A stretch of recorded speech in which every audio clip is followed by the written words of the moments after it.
嗨，大家好，欢迎来到《死人驾到的你不知道的三国》系列，我是主持人叉叉 Y， 我是金老师。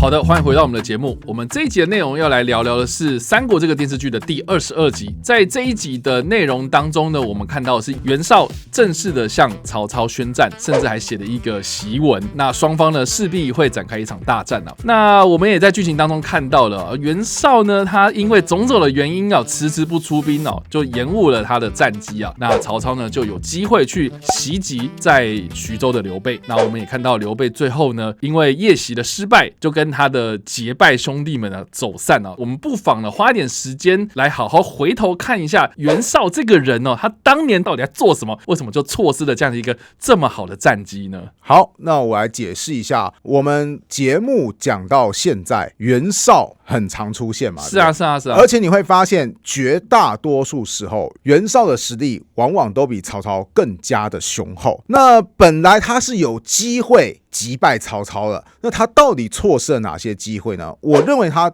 第一个错失的良机就是他放弃了挟天子以令诸侯这个战略。曹操他为什么后来可以开始逐渐脱颖而出？就是底下人有建议他嘛，奉天子以令不臣，掌握汉朝的正统话语权，谁敢违抗曹操，等于你违抗汉朝。那很多亲汉人士就不会想要为敌方效力。袁绍原本有没有机会抢先夺得汉献帝呢？有的，他底下也有一名谋士叫做沮授，他就有提说：且今周臣出地，夷迎大驾，挟天子而令诸侯，谁能御之？简单意思就是说，现在袁绍你已经基本在北方占有一块地盘，你已经够稳固了。这个时候你要做什么事情？赶快去把汉朝天子给抓过来啊！挟天子而令诸侯啊！你抢到天子，全天下谁能够抵挡你啊？这么美好的一个战略，袁绍当时心不心动啊？袁绍有想过说，讲得很有道理耶，就要想办法把这个汉献帝给接过来。但此时其他的谋臣就跳出来说，不对，话不是这么讲的哈。你有没有想过一个问题？你把皇帝接过来之后，请问大家以后是听皇帝的话呢，还是听你袁绍的话呢？如果大家都跑去听皇帝的话，你不是自找麻烦，自己放弃了可以统御部下的话语权吗？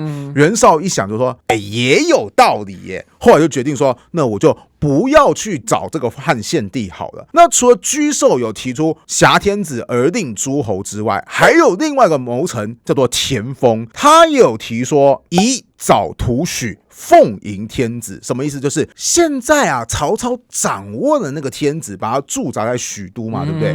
我觉得啊，你应该趁机派兵去偷袭许都，把天子给抢过来，这个是最好的计策。不然我担心你未来会有危险呐。结果袁绍什么反应呢？不听，还是不听。为什么不听呢？这就要牵扯到说，其实袁绍跟这个汉献帝是有旧怨的。什么旧怨呢？汉献帝你还记得是谁把他给推到天子这个宝座的吗？董卓啊，没有错，是董卓嘛，对不对？当董卓说啊，这汉少帝就是逊啊，就是废啦，那就把他给废除掉，就立了汉献帝的时候，还是强调一句话，这个少帝跟献帝都是后世给他们的封号，没错，不会在当时说我要找汉献帝来当皇帝，所有人会说哈，你在讲什么东西？这是大逆不道啊！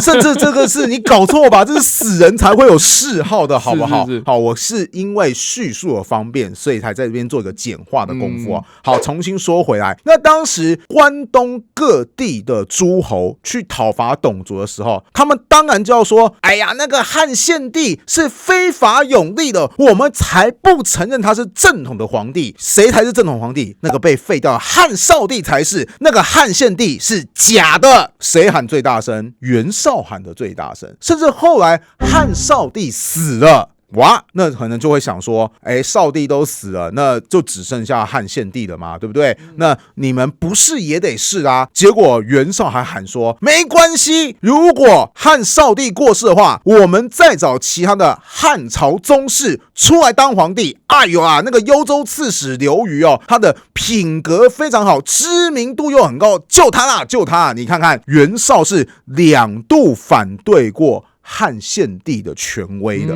所以你就想想看，一个以前曾经喊说啊这都是假的，不要听他的话，结果把他给找过来之后，汉献帝对他有什么想法？就会觉得说啊，你以前都说其他人是正统，我就不正统啊，那你现在要我怎样啊？所以才会出现为什么会有其他部下跳出来说，哎呀，万一汉献帝跟你讲不一样的话，那大家是听汉献帝还是听你的？你要是敢当面违反皇帝的权威，你反而是最早暴露你野心的那一个，你根本没有获得实际的好处啊！所以我猜这是为什么袁绍甚至后来都看到曹操拥有的天子发展的如此迅速之后，都不肯去挟天子以令诸侯，就是因为他觉得说，如果今天是汉少帝有多棒，我就直接把他给抢过来。无奈那个汉献帝，我已经批评他太多了，现在已经覆水难收了哈。那这是我觉得袁绍第一个错误，他放弃了挟天子以令诸侯的战略。那第二个错误是什么呢？就是这一集电视剧演到，当袁绍跟曹操表面上真的已经撕破脸了之后，双方要开始大战了嘛。其实战况对曹操是压倒性的不利，除了本身国力就比袁绍弱之外，曹操我说过他的地盘是靠近中原地区。是啊，什么叫做中？就是你位于四周的中央地带嘛，对不对？意思就是说你周遭全部都是敌对势力啊，你可能不只是要面对北方的袁绍，你还要面对谁？江东的孙策，是你要不要预防一下？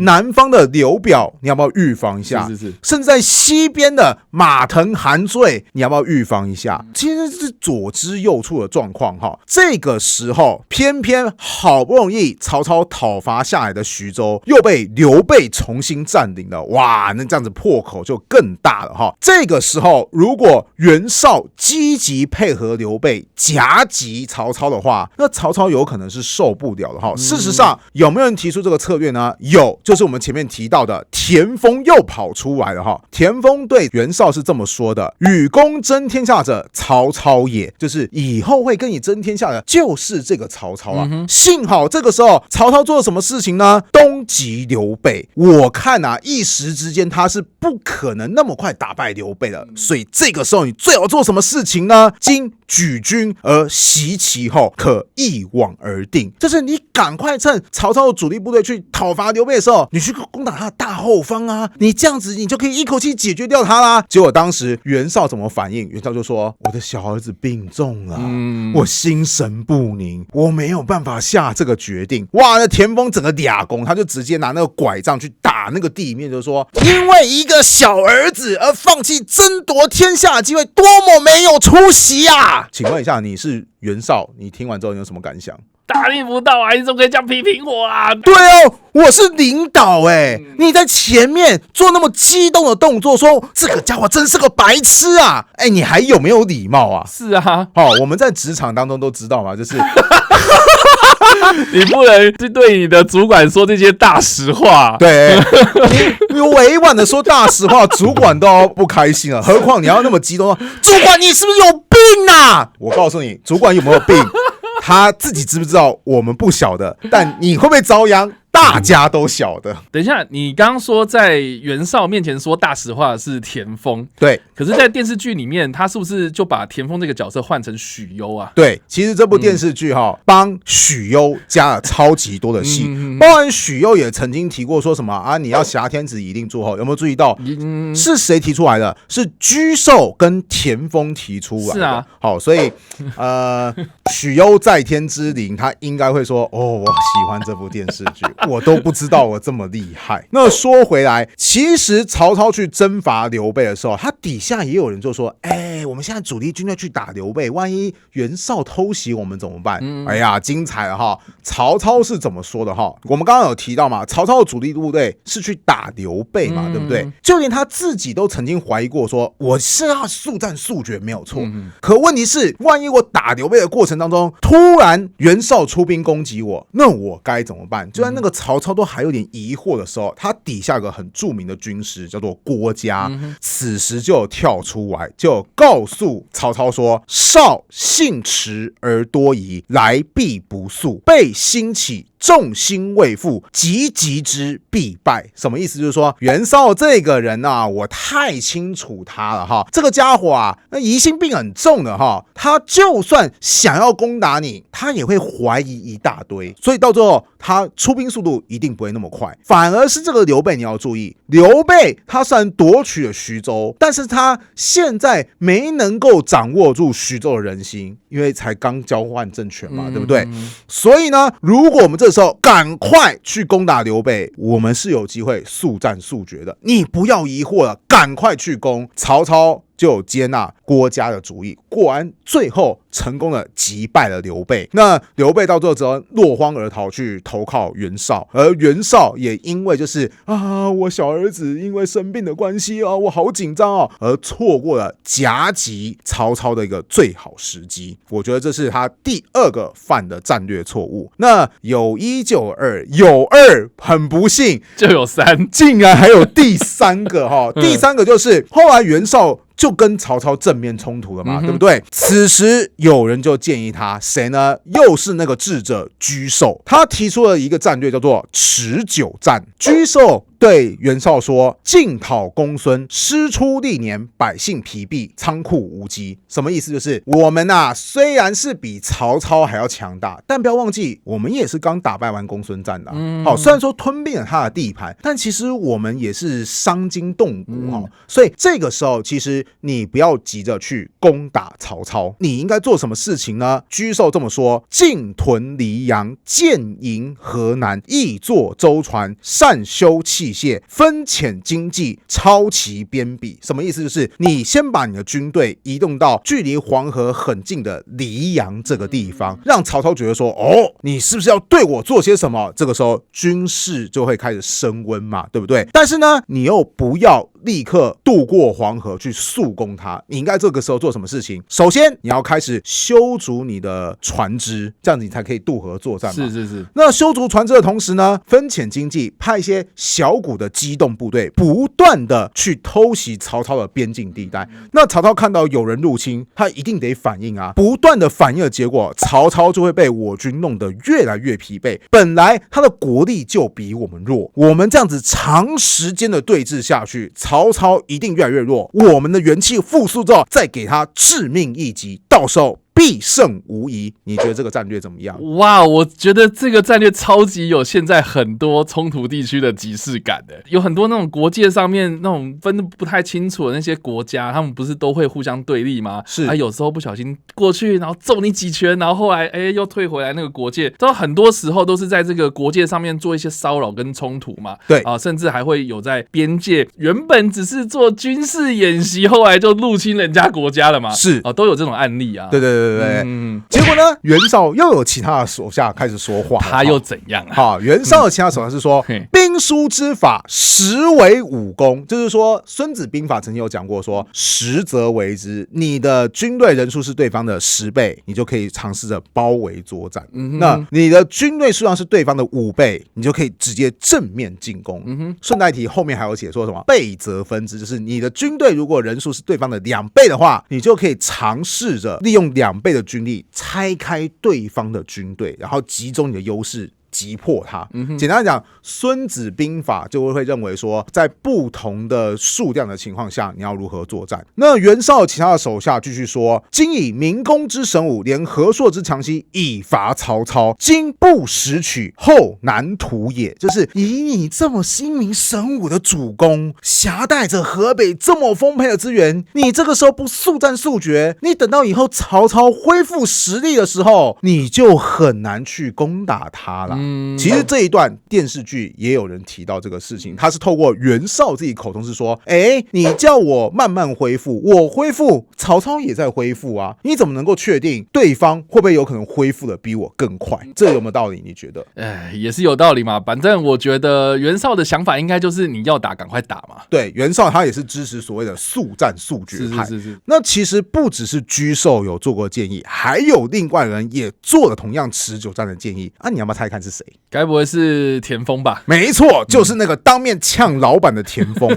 他其实也有告诉袁绍说曹公善用兵，变化无方，众虽少，未可轻也。曹操他很擅长用兵的哈，人数虽然少，但你不可以轻敌哈，不如以久持之。将军据山河之固，用四周之众，外结英雄，内修农战，然后减其精锐，分为骑兵，乘虚迭出，以扰河南。就右则击其左，就左则击其右，使敌疲于奔命，民不得安业。注意他是告诉你说，你既然已经拥有河北这么多的资源了，你就持久作战啊，但是也不是说你就完全不去攻打他，你就也是一样怎么样骚扰人家，对啊，你就去攻击人家的右方嘛，人家来救你就去换攻击别人的左方嘛，这样一直搞来搞去，对方就会很疲惫嘛，对不对？那袁绍呢，当然就是还是不接受了哈。事后曹操听到这个主意就说：“袁绍你但凡听到哈，我都完蛋了哈。”就是这个战略是连敌方的曹操都极度肯定的战略。是。那讲到这边，叉叉 Y 你会不会好奇说，对呀，连曹操都肯定，那为什么你袁绍就是不肯采取的呢？对啊，那这一段他又是因为什么样子不出兵呢？好，我个人觉得，可能这边隐隐然透露出袁绍这个人有他的骄傲存在。有没有注意到反对持久战的手下，他一开始上来是先说什么？除了告诉你说兵书之法实为武功之外，接下来就说什么今以明公之神武，就是我们伟大英明的袁绍啊，开头先捧你这个上司啊。那我们先不讲田丰前面已经有大骂过袁绍了，是他的第一句话是什么？曹公善用兵，就是对方的老板很厉害，你去捧人家的老板，对啊，捧自己的老板，对啊，你就想想看，为什么袁绍愿意去听某些人的话？就是老板你那么英明神武，再加上我们这么有优势，你乘胜追击，一定可以获胜。老板听起来感觉怎么样？哇哦！我觉得可以耶。另外一个手要说，老板对方公司非常非常强大，对方的老板非常非常的英明。我觉得你这个时候不要那么快出手，就算员工讲的，其实员工也没批评老板啊，但是隐隐然有一种就是对方那么厉害啊，你过去啊，对啊，那为什么你会在这边？奇怪嘞，对方厉害就代表一件事情，我不厉害吗？我不厉害吗？你给我回答清楚，回答我。就大概是类似这种感觉，内心戏啊，内心戏。何况不要忘记，田丰前面已经有呛过袁绍了。话说到这边，有没有突然觉得很感慨？袁绍有3次机会，都很有机会可以 KO 掉曹操，结果他一次都没把握。是啊，那你要注意当你一直不把握机会的时候，那就换对手来把握机会了。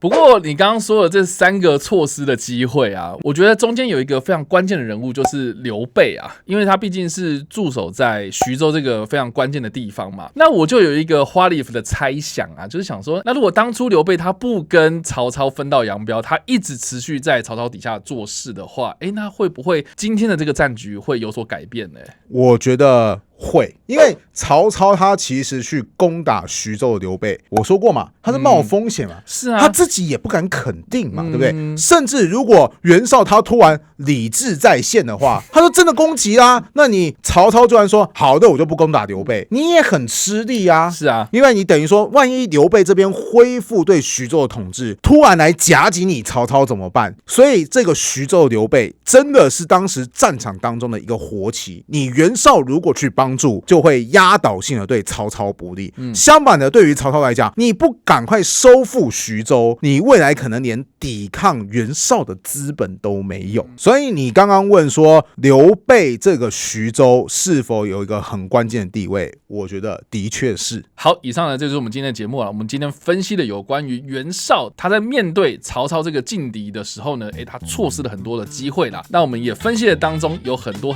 的原因哦。那听完我们的讲解之后，不知道大家有什么样的想法呢？欢迎在留言区留言，我们来跟你做互动跟讨论哦。你不知道三国系列，我们下次再见，大家拜拜，拜拜。